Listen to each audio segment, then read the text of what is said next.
오늘 우리에게 주시는 하나님의 말씀은 사도행전 11장 1절에서 10절 그리고 15절에서 18절입니다. 사도들과 유대에 있는 신도들이 이방 사람들도 하나님의 말씀을 받아들였다는 소식을 들었다. 그래서 베드로가 예루살렘에 올라왔을 때에 할례를 받은 사람들이 당신은 할례를 받지 않은 사람들의 집에 들어가서 그들과 함께 음식을 먹은 사람이요 하고 그를 나무랐다. 이에 베드로가 그 사이에 일어난 일을 차례대로 그들에게 설명하였다. 내가 욥바 성에서 기도를 하고 있었습니다. 그때 나는 황홀경 가운데서 환상을 보았는데 큰 보자기와 같은 그릇이 내 귀퉁이가 끈에 매달려서 하늘에서 드리워져 내려서 내 앞에까지 왔습니다. 그 안을 자세히 들여다보니 땅 위에 네 발 짐승들과 들짐승들과 기어다니는 것들과 공중의 새들이 있었습니다. 그리고 베드로야 일어나서 잡아먹으라 하는 음성이 내게 들려왔습니다. 그래서 나는 주님 절대로 그럴 수 없습니다. 나는 속된 것이나 정결하지 않은 것을 먹은 일이 없습니다 하고 말하였습니다. 그랬더니 하나님께서 깨끗하게 하신 것을 속되다고 하지 말아라 하는 음성이 두 번째로 하늘에서 들려왔습니다. 이런 일이 3번 일어났습니다. 그리고 모든 것은 다시 하늘로 들려 올라갔습니다. 내가 말을 하기 시작하니 성령이 처음에 우리에게 내리시던 것과 같이 그들에게도 내리셨습니다. 그때 나는 요한은 물로 세례를 주었지만 너희는 성령으로 세례를 받을 것이다 하신 주님의 말씀이 생각났습니다. 그러므로 하나님께서는 우리가 주 예수 그리스도를 믿을 때에 우리에게 주신 것과 같은 선물을 그들에게 주셨는데 내가 누구이기에 감히 하나님을 거역할 수 있겠습니까? 이 말을 듣고 그들은 잠잠하였다. 그들은 하나님께 영광을 돌리고 이제 하나님께서는 이방 사람들에게도 회개하여 생명에 이르는 길을 열어주셨다 하고 말하였다. 아멘. 예수께서 한 번은 제자들에게 내 아버지 집에는 거할 것이 많다라고 하신 적이 있는데 이 말씀은 천국에 대한 물리적인 그림보다는 하나님의 성품에 대한 말씀처럼 제게는 들립니다. 내 아버지 집에는 있을 곳이 많다라는 말씀은 하나님은 아주 다양한 사람들을 다 받아주실 정도로 넓고 크신 분이시다라는 그런 뜻으로 제게는 들립니다. 그러면 나라는 집에는 몇 명이나 머물 수 있을까요? 내게는 타인을 받아들일 수 있는 방이 몇 개나 있을까요? 불편하고 싫으면 안 만나면 되고 믿거나 마음에 들지 않으면 안 보면 되는 세상에서 내 안에 굳이 많은 사람을 받아들일 필요가 있을까? 많은 사람들이 이렇게 생각하면서 살아가고 있습니다. 율법학자들과 바리새인들도 그랬어요. 자기들끼리 있는 것이 더 좋았습니다. 그들은 세리, 창녀, 죄인, 이방인들 그들을 자신들과 철저히 구별하였고 자기들의 모임에 그런 사람들을 받아주지 않았습니다. 그들을 위한 방은 그들에게는 없었습니다. 바리새인이나 율법학자들만 아니라 선민의식이 강했던 대부분의 유대인들은 우리의 거룩한 모임에 이방인들은 물론이고 이방인과 피가 반쯤 섞인 사마리아 사람들도 필요 없다면서 그들을 받아들이지 않았습니다. 그런데 우리 주님은 달랐죠. 세리, 창녀, 죄인들과 어울려 식사하셨고 사마리아 여인과 대화하셨고 나병 환자에게 손을 대어 주셨고 또 이방 여인을 고쳐 주셨습니다. 우리 주님 안에는 이 모든 사람들을 다 받아들일 수 있는 충분한 방들이 있었던 것입니다. 외부인, 나와 다른 사람들에 대한 어떤 저항은 우리 누구에게나 있습니다. 예전에 본 기사가 생각이 나서 다시 검색을 해보니까 3년 전 2019년 기사였는데요. 제목은 경찰도 식당 주인도 외국인, 안산에는 111개의 나라가 있다라는 그런 제목의 기사였습니다. 이 안산 주민이 전부 71만 명 정도 되는데 그 중에 10%가 넘어요. 12%에 해당하는 8만 6천여 명이 외국인이라고 합니다. 근데 이 기사는 다문화 거리, 안산의 이 외국인에 관련된 행정 능력, 그리고 외국인이 이런 활동한다는 어떤 이야기들을 다루고 있는데 문제는 댓글이에요. 댓글이 늘 문제이죠. 인종 청소가 필요한 구역이다. 외국인 도울 돈 있으면은 자국민이나 챙겨라. 다들 불법 체류자일 것이다. 모두 추방시키고 다시 못 들어오게 하자. 주로 달린 댓글들이 이런 내용들이었습니다. 우리가 외국에서 이런 취급을 받으면 기분이 어떨까요? 오늘 말씀은 타인에 대한 우리의 거부감, 저항감을 건드리시는 하나님의 이야기입니다. 교회가 처음 시작된 곳은 예루살렘이었죠. 성령님의 임하심과 동시에 사도들이 거리에 나가서 복음을 선포했고 거기에서 예수의 이름으로 능력들이 나타나기 시작하면서 믿는 사람들이 급작스럽게 늘어났습니다. 예루살렘에 예수님 믿는 사람이 늘어나자 유대인들이 박해를 시작했고 또 스데반과 같은 순교자들이 발생했습니다. 그 결과 박해를 피하기 위해서 믿는 사람들은 다른 지역으로 뿔뿔이 흩어졌는데 그런데 뿔뿔이 흩어졌다고 해서 믿는 사람들이 없어지거나 사라진 것이 아니었어요. 믿는 사람들은 뿔뿔이 흩어진 그곳에서 다시 복음을 선포하기 시작했고 다른 지역에도 예수를 믿는 그 예수 공동체가 생기게 된 것입니다. 그런데 이제 그때까지 예루살렘에 남아있는 사도들이 있었는데 베드로도 그랬습니다. 근데 베드로가 이제 예루살렘에 있다가 그러면 흩어져 있는 그 기독교인들 잘 지내고 있는지 어려움은 없는지 확인도 하고 또 새로 생긴 사람들 격려도 하고 위로도 하고 용기도 주고 기도도 해주기 위해서 요즘 말로 하면 이제 대신방을 가게 된 것입니다. 요즘처럼 뭐 하루에 갔다 오는 그런 신방이 아니라 며칠 혹은 몇 주에 걸친 그런 신방이었는데요. 베드로가 처음 찾아간 곳은 루다라는 곳이었습니다. 거기에서 중풍병 때문에 8년 동안 누워있던 애니아라는 사람을 만났고 그를 고쳐준 일이 있었습니다. 그 후에 욥바라는 곳에 방문했고 거기에서 다비다라는 여인이 죽었는데 그를 살리는 기적도 행했습니다. 그리고 그 다음에 가게 된 곳은 가이사랴. 거기에서는 고넬료 집안의 복음을 전했습니다. 이 베드로가 이 모든 신방 순회를 쭉 일정을 마치고 예루살렘에 돌아왔는데 예루살렘에 베드로보다 먼저 도착한 것이 있었으니 바로 베드로에 대한 소문이었습니다. 여러분 소문은 참 빠르죠. 게다가 안 좋은 소문은 더 빠릅니다. 무슨 소문이 났을까요? 처음 두 곳, 이 루다와 욥바에서는 베드로가 잘못한 일이 없었습니다. 칭찬받아야 마땅한 일을 했어요. 그것과 관련된 나쁜 소문들은 없었습니다. 루다에서 중풍에 걸려서 몸을 움직이지 못하고 시체처럼 누워있던 애니아에게 건강을 되찾아 주었을 뿐만 아니라 거기서 많은 사람들을 예수님께로 돌아오게 했어요. 9장 35절 보니까 루다와 샤론에 사는 모든 사람이 그를 보고 주님께로 돌아왔다. 그러니까 신방하러 갔다가 그렇게 전도까지 했으니 얼마나 잘한 일입니까? 욥바에서도 다비다를 살렸을 뿐만 아니라 욥바에 있는 유대인들에게 복음을 전하여 믿게 했습니다. 9장 41절부터 보면은 베드로가 손을 내밀어서 그 여자를 일으켜 세웠다. 그리고 성도들과 과부들을 불러서 그 여자가 살아있음을 보여주었다. 이 일이 온 욥바에 알려지니 많은 사람이 주님을 믿게 되었다. 이것도 칭찬받아 마땅한 일이죠.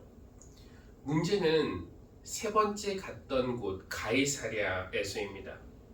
가이사랴에서 어떤 일이 있었던 것일까요? 가이사랴에서 베드로가 로마 장교, 즉 이방인 고넬료의 집에 머물렀고 그 집안 사람들 친구들과 함께 밥을 먹고 며칠씩이나 그들과 함께 어울려 지냈다라는 소문이 예루살렘에 먼저 들어온 것이었어요.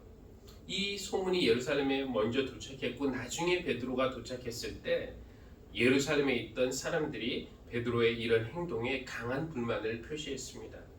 오늘 본문 2절과 3절.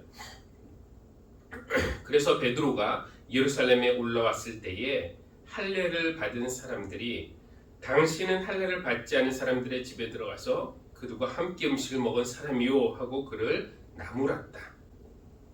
언뜻 보면은 생각하면 이게 왜 문제가 될까 싶죠. 여러 사람이 한꺼번에 복음을 들었고 받아들였고 세례를 받았으니 이 베드로를 칭찬해야 하는 것 아닌가요? 근데 이유는 두 가지입니다. 첫째는 이방인과의 교제는 이 유대교 율법이 금지하고 있었던 것이었어요. 근데 이제 생각해 보면은 그것은 유대교의 율법일 뿐, 이 기독교인들은 안 지켜도 되는 거 아닙니까? 우리나라 기독교인들이 유교의 그 규칙들을 지키지 않아도 되는 것과 마찬가지입니다. 그러나 그것이 쉽지가 않죠. 유교 사회에서 살았던 사람이 기독교인이 갑자기 되었다고 하루아침에 예를 들면 제사를 드리던 집안에서 나 오늘부터 제사 안 드린다 이게 딱 잘라서 결정하는 것이 쉽지 않은 것과 마찬가지입니다.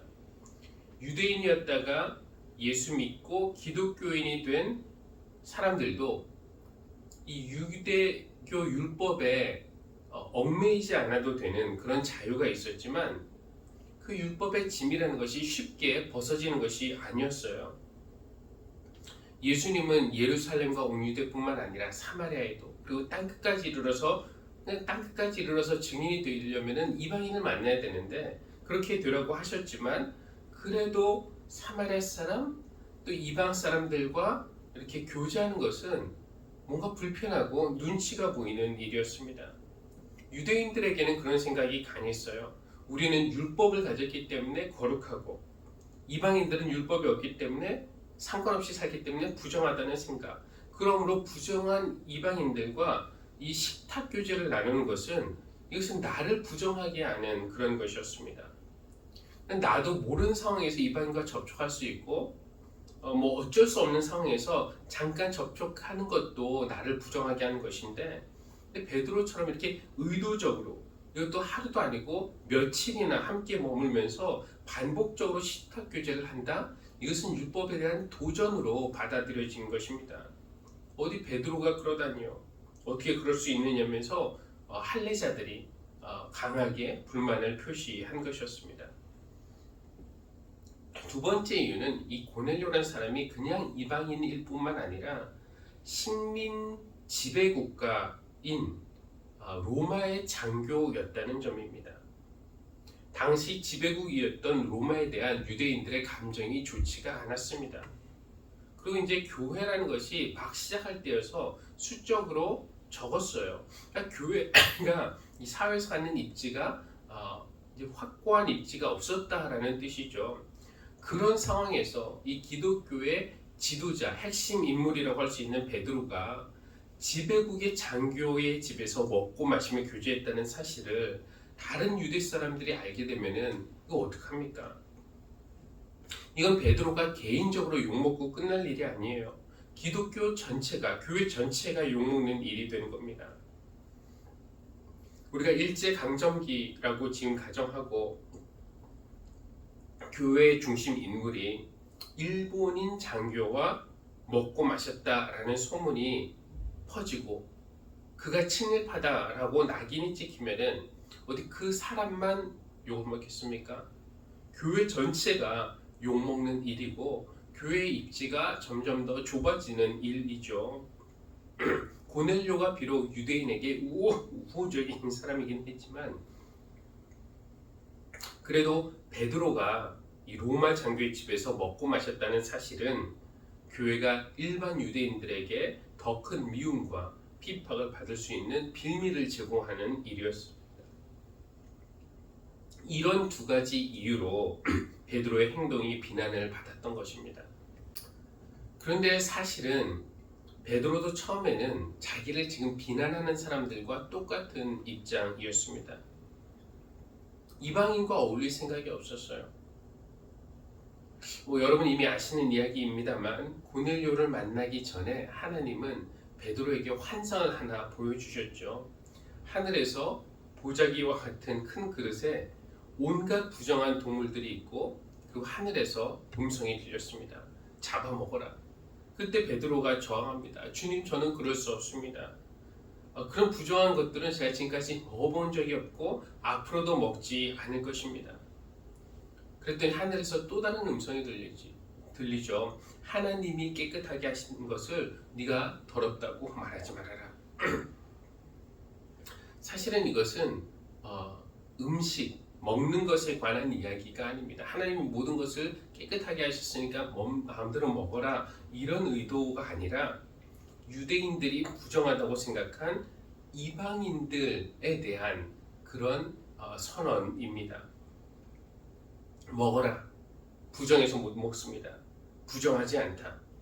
이런 일이 3번 반복되었다라는 것은 베드로 안에 이방인들에 대한 편견과 선입견, 거부감이 그만큼 강했다라는 것을 의미하죠. 베드로는 처음에는 자기를 비난하는 사람들과 똑같은 입장이었지만 이제는 그들을 설득해야 하는 입장이 되었습니다. 그래서 베드로의 지금 주장의 핵심은 무엇입니까? 가이사랴 고넬료의 집에서 벌어진 그 모든 일, 그들이 사람을 보내서 자기를 부른 것, 그리고 자기가 가서 교제도 하고 집회도 한 것, 집회 중에 성령님이 그들에게 내리신 것, 그들에게 세례를 내가 베푼 것, 이 모든 것은 자기의 어떤 개인적인 의도와는 무관하고 하나님의 주도하심 속에서 강권적으로 불가항력적으로 일어났다라는 것을 베드로가 주장하고 있어요. 그러니까 베드로는 이거 내가 하고 싶어서 한 일이 아닙니다. 나도 처음에는 여러분처럼 반대했습니다. 그 부정한 이방인과 어울리는 것은 나는 싫었습니다. 그런데 하나님이 이렇게 하시겠다는데 내가 어떻게 하나님을 거역할 수 있습니까? 어떻게 하나님을 막을 수 있습니까? 라고 말하고 있는 것이에요. 성령 강림절 날 다락방에 모인 우리에게 성령을 부어주신 하나님이 이제는 친히 이방인들에게 같은 성령을 주시겠다는데 내가 뭐라고 하나님을 막겠습니까? 전적인 하나님의 은혜로 우리를 그분의 자녀 삼아 주신 하나님이 이제는 친히 이방인들을 복음 안에서 깨끗하게 선언해 주시고 그들도 자녀 삼아 주시겠다는데 내가 누구라고 그 하나님을 말리겠습니까?